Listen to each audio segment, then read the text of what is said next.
Alrighty, no discussion of lolcows would be complete without Christine Weston Chandler, Whoa. better known on the internet as Chris Chan. Yep. Christine is perhaps the most infamous lolcow in internet history, an individual so heavily trolled and documented that some have called her one of the most documented people in existence. Her story is so long and tragic, but a brief overview shows just how far this lolcow phenomenon has gone. Yeah. And you know what? Here's, I guess, a hot take for you. Obviously, Chris Chan f***ing to their mom. And you want to know what, dude? It's because of the trolling. I almost guarantee that they wouldn't have f***ing raped their mother if it wasn't for all the trolls. And you might be like, that's not true, that's not true. They were put into a situation where they were completely isolated. Every single time they would develop a relationship, it was fake. It was a fake relationship, but somebody would show up in a pickle costume to troll and harass them. I mean, there was even the one person who was actively telling Christine that their mom wanted to them and kept encouraging it, and that's it. So they were isolated. Somebody was feeding into that delusion, and then they did a horrible thing to their mother, and they obviously need to,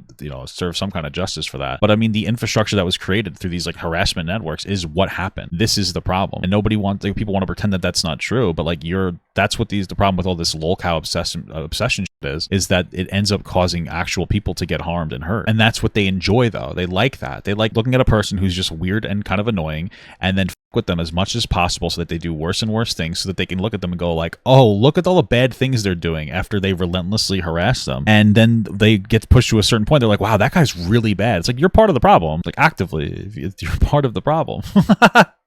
Like, you are a bad person. You are responsible for that as well in some capacity, and you should feel bad about that. At the very least, want to like not have your entire persona be about harassing lolcows, because that's what they do. They sit on forums all day and they watch content all day. It's all they do. And then when they go to their actual job, nobody wants to hear them talk about it because it's weird and it's obsessive. That's what it is. It's insane, and they're partially responsible, but they like it. They like it. There's massive networks online for them to make money, and one of those is YouTube. And the fact that they allow like lolcow obsession channels that exclusively talk about lolcows, not your once in a while, kind of just piece on it, but obsessively, the fact that they allow people to obsessively harass and basically like stalk to some extent lolcows, it's fucking insane to me. I don't understand why YouTube doesn't take a harder stance and say like, you cannot have channels dedicated to explicitly harassing people with disabilities. Like, what a hot take. It's 2025 and YouTube still doesn't really give a fuck about that. I mean, the bar's on the floor here. YouTube did more to stop poachers from making monetizable content than this, right? Like, they don't let you make predator poaching content on YouTube anymore unless you show a cop in the first like 10 seconds or something, which is a good change. But you do stuff about that in some extent to protect what pedophiles, but you don't do anything about this. It doesn't make any sense.